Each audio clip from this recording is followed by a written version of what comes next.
This was originally supposed to be the featherweight championship on the line. Brian Ortega taking on Alexander Volkanovski.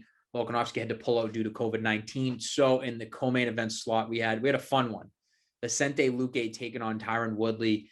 Woodley back against the wall, lost 3 in a row. I think he's potentially on the verge of one more loss, and he's, probably going to get caught or going to have to retire or whatever it is. Taking on a killer Vicente Luque, who was on a tear, ran into Wonder Boy, and now is on a tear again. And for as long as this lasted, my God, was this one fun. Tyron Woodley from the opening bell comes out with just an overhand right, tries to take Luque out in one punch. They were going back and forth. Woodley rocks Luque. Luque rocks Woodley. Woodley's just spinning around the octagon. I don't know how they didn't call this fight. Woodley somehow rocks Luque again, and then Luque drops Woodley, submits him. What was the choke on this? I forget what kind of choke it was, but looks like Bravo choke. I don't even know what the hell that is. Yeah, it kind of looks like a Darce, but I saw that too. I'm not sure what the difference. Yeah, I thought it was a confirmed Darce, but Vicente Luque just going in for the kill, taking out Tyron Woodley in the first round. Honestly, one of the first rounds you'll ever see, like one of the funnest first rounds you'll ever see. Not sure how they didn't stop it, but I'm glad they didn't, because it was overall that back and forth was awesome. So break down this fight for me. Although, Tyron's lost 4 straight, I do think that he went out on his shield. He finally let his hands go. I know it was a little bit too late, but super fun fight to watch. So give me a breakdown here. Yeah, I mean, with Woodley, coming off a 3-fight losing streak, I didn't really honestly have high hopes for him. I wasn't expecting him to come out the way he did. I thought he was going to be kind of low energy, and I thought Luque was just going to pick him apart the whole fight, but it was the complete opposite. He's completely energized. It kind of reminded me of when he fought Robbie Lawler. Yeah. When he just knocked him out like that. It was just super explosive, and that's exactly how he came out. And but that's where Luque kind of thrives. He thrives in that chaos, and he's got a great chin. He's got great striking too. So, Woodley rocked Luque, and then immediately after, Luque floors him, and and then they were both basically on autopilot, just throwing bombs. It was an insane scene. It was a really fun fight, but huge win for Luque, and I thought it was a pretty good comeback.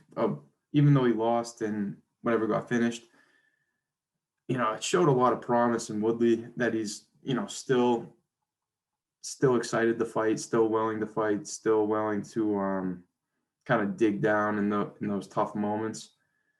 But Dana was saying in the post fight, Woodley's 39 now on a 4-fight losing streak, and he didn't say it, but he kind of hinted that Woodley's probably going to get cut. Yeah, just tough because, Woodley at one point, like, I mean, I don't know if you had the same kind of mystique about him, but like, I thought he was like unbeatable at one point. Like, after he took out Till when Till was undefeated, and I know Till got a title shot like super quick, but after he beat Till, I'm like, who the hell is going to beat this dude? He's good everywhere. And then, ever since that Kamaru fight where, I think like his weaknesses just came out, right? Like putting him up against the cage, pressuring him, like taking him down with his back against the cage. Like he just, and you look at his record, and it's not like he's one of these guys that like retired, came back, and then went on this 4-fight losing streak to people that like he should have beaten, right? Like he took on Usman, Gilbert Burns, Colby Covington, and then Vicente Luque. It's not like he was fighting these slouches. Like he fought, Kamaru Usman is pound for pound one of the best in the world right now. Gilbert Burns just fought Kamaru Usman for the belt. Colby, arguably could have beaten Usman if he didn't get knocked out there, right? Like, and then you got a guy like Luque who just knocks out everyone that he fights, like just insane. So obviously super tough to see when Tyron was a champion who defended his belt 4 times. He was on his way to being the welterweight GOAT You know what I mean? And it's just tough that like this is kind of puts a sour taste in MMA fans' mouths, like just thinking about him now and the things that he was going through when he was champion. I think people forget really how good he was. But let's talk about Luque, man. Here, great fight. This dude is one of the funnest fighters to watch in this whole game. He called out Nate Diaz, which I love the call out. And I think it's going to be a phenomenal fight if it ever happens. Do I think it's ever going to happen? Unfortunately, no. But I mean, it puts him in a pretty good spot right now, right? He took on a guy in Woodley. Woodley was sitting at number 7, right? Luque at 10. I'm assuming tomorrow morning when the rankings come out, he's going to take number 7. Look at the guys in front of him, man. He's got Mike Chiesa. He already lost to Wonderboy Thompson, and then he's got everyone in the top 5, right? It seems like Chiesa might be the next best fight for him. Is that a fight you like to see, or are you going to try to push for that Diaz fight? Yeah, I mean, I definitely push for the Diaz fight, but it's all dependent on Diaz. It's so tough to get him to agree to terms to fight. It seems like so. I don't know. I don't even did Diaz respond like over Twitter or anything to Luque's call out? I'm not sure if he did, but I don't think he did. You know, Nate. yeah, yeah. I mean, Nate's probably. I mean, so right now he's got a potential Masvidal rematch. I think there's a little bit of excitement around that. Yeah. Even though Masvidal's, going to fight Usman pretty soon, and then that Connor trilogy has to happen at some point. So True. I don't know if he's just waiting around for those two or what, but yeah. I mean, it'd be a fun fight to watch. But Luque versus anybody in that whole division, I think is an awesome fight. He's just so good. The guy doesn't have any quit in him, and what worries me is he gets rocked in all of his fights, but he just finds a way to win, man. Mhm. And I think a fight versus Chiesa would be interesting. Chiesa's tough. Chiesa's on a 4-fight win streak, taking out Carlos Condit, Diego Sanchez, RDA, and then most recently Neil Magny, right? Like he's got a fucking killer list there too. So that's a fun one. Chiesa's so good on the ground. He's really well rounded. But you got a guy like Luque who just literally cannot be stopped. Like this dude will go out on his shield, and he proves that he's one of the toughest dudes, not only in the division, but in all of the UFC. So I think that's the fight to make next, man. I think if Diaz obviously doesn't go through, I think we definitely see Chiesa Luque next, and Luque making himself a household name because, although Tyron lost 3 straight, what he did was super impressive. Not a lot of people can take punches from Tyron Woodley. We've seen Robbie Lawler. We've seen a bunch of people go down from that. And for him to just eat multiple shots that had him rocked, and for him to be composed and to not only drop Woodley multiple times, but also submit Woodley, have the strength to submit him while he's tired, while he's been rocked multiple times, to me is super impressive. I don't care if you're on a 3-fight losing streak or not. So I cannot wait to see this dude fight. I swear, I don't care where in the fight card he's at. I will always make sure to watch a Vicente Luque fight. Dude's so exciting. So shout out Vicente Luque. Cannot wait to see what happens with you next. Great co-main event. Shout out Tyron Woodley. If that was the last time we see in the UFC, thank you, sir, for all your services in this welterweight division. Awesome. Let's get to the main event. This is what everyone has been waiting for, the rematch. Heavyweight championship on the line. We had Stipe Miocic, the GOAT, taking on Francis Ngannou. They last fought back in the TD Garden years ago, a few years back. Stipe with a dominant performance, 50-45ing, Francis Ngannou after, a pretty scary first round, a few exchanges from Francis. And I think ultimately Francis kind of just gassed out. Was pretty relatively young in his UFC career, rose up to the top with just a shit ton of scary knockouts. So I think a lot of people didn't really know who to pick in this fight. Francis is a pretty big favorite, which I think a lot of people were surprised about, but he's coming off of 4 straight first round knockouts. I think he had 2 minutes and 43 seconds in 4 fights, which is absurd. Stipe coming off of that exciting trilogy with DC. So I think a lot of people were not underestimating Francis because he was the favorite, of course, but like I think a lot of people thought this was going to go the same way as the first fight, and my God, were we wrong. Francis just looking like a different fighter. Even when I saw Stipe going for that shot in the first round, I was like, oh, here we go. It's over. And when I saw Francis sprawl, and I was like, holy shit, he knows how to sprawl. And then he takes Stipe's back. I'm mind blown. I know you're mind blown. And he gets him up against the cage. He threw about 20 shots to Stipe's head. And Stipe is just, I see him kind of wobbling. I go, oh my God, what just happened? And I knew there that this fight was over. Um, Stipe was in trouble, and Francis just getting it done in the second round via just vicious, vicious punch. I mean, he's had some crazy knockouts in his career. For him to do that to a guy, and people are saying not only just the heavyweight GOAT, but potentially could have been the MMA GOAT, was just scary. His leg in the back, and then he gets the hammer fist at the end.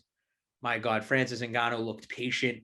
He looks scarier than ever. And my God, he like knows how to use his MMA skills, which was just shocking to me. Francis Ngannou getting it done in the second round via KO. Kev, break this fight down for me, because I think we were both kind of shocked at this result. Yeah, I mean, he pretty much covered everything. Yeah, going into it, I mean, they already fought before, so we kind of had expectations of, Stipe trying to get the takedown, and we had expectations of Ngannou kind of gassing after round one, and those are the two big questions going into this fight: is has he improved? Has his stamina improved? And I think on top of that, we just saw a more mature fighter as well. I mean, when he first stuffed the takedown and Stipe was trying to stand back up and he was getting all those shots off, he didn't stick with it. He reset and was a lot more patient. I think in earlier in his career or against other fighters, he would have just completely swarmed them and potentially gassed himself out. Um, but I think with this fight, he had the knowledge and the experience going into, pick his shots. If he sees an opportunity, take advantage of it, and once it goes, come back, reset, and kind of conserve your energy for later in the fight. Um, but yeah, I mean, the first round, Ngannou wins. In my book, it didn't look like Stipe was able to get a whole lot going. You kind of see it in his face at the end of the first round too. He's kind of looked like, I don't know, there's like a little bit of shock, like he was fighting a different fighter, and he gets knocked down early in the second, gets back up, and throws a right hand, and I think he thought that he hurt Ngannou, and he kind of rushed in, and Ngannou caught him perfectly with a hook coming in, and yeah, put him out, but finished the job with a hammer fist when after Stipe hit the mat. So yeah, super scary. Look forward to seeing him defend the belt, but I have no idea who's going to beat that guy.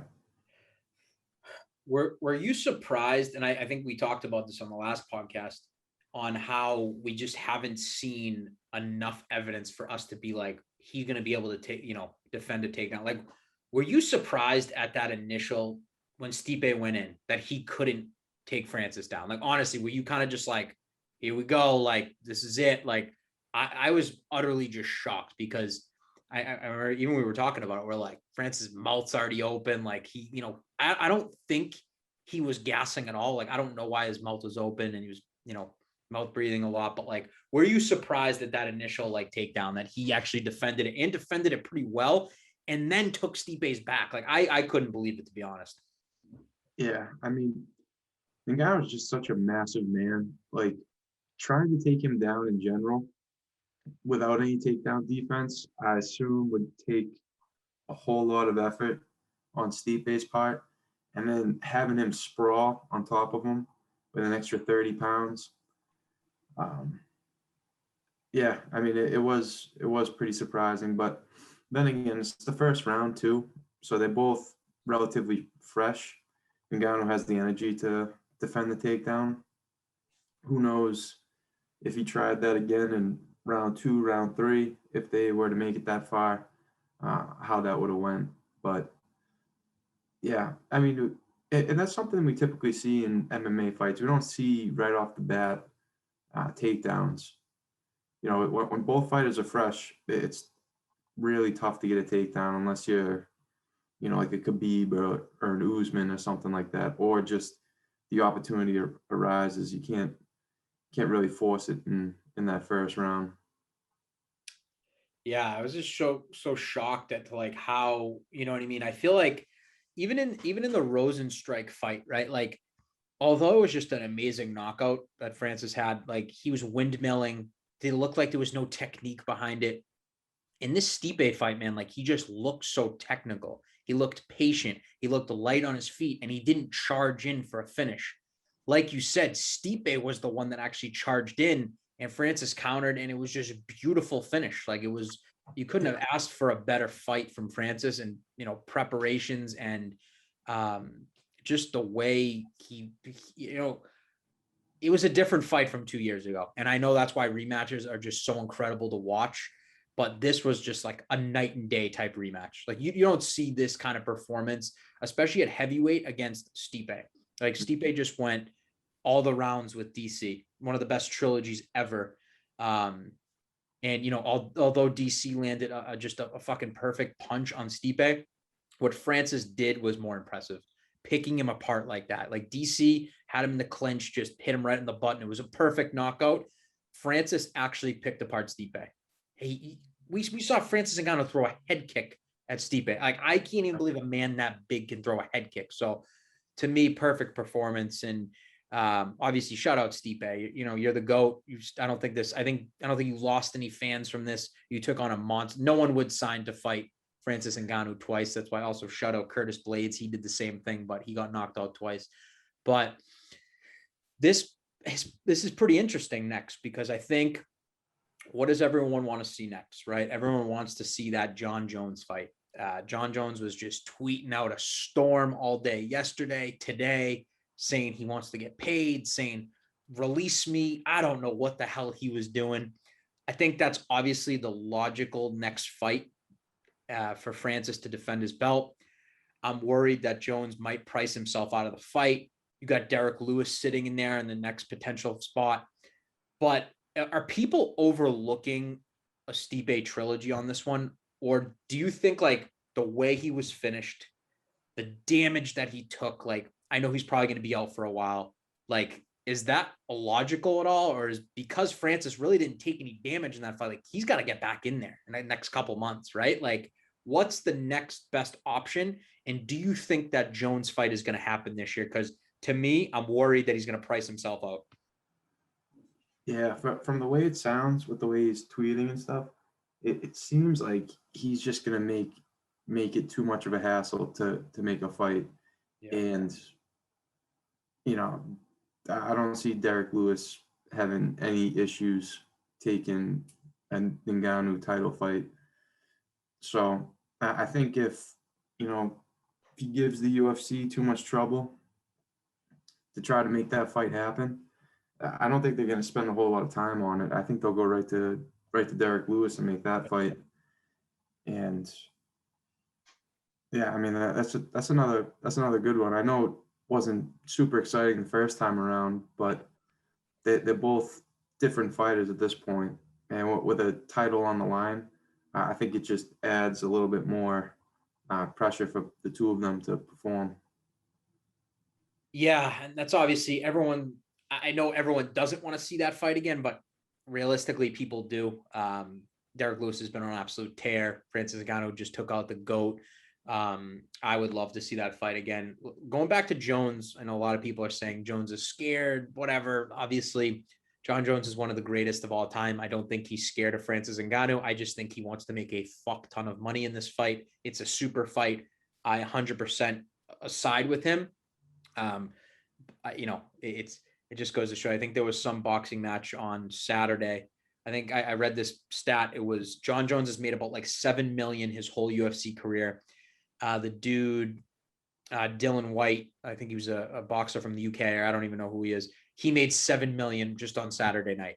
So it just goes to show you the discrepancy there. And I get where Jones is coming from, but and I mean, trust me, I would want to get paid if I was fighting Francis Ngannou too. But taking a look at that and just like the way that John Jones has fought in this past, let's just say 3 fights, do you have any confidence that he can go in and beat Francis Ngannou?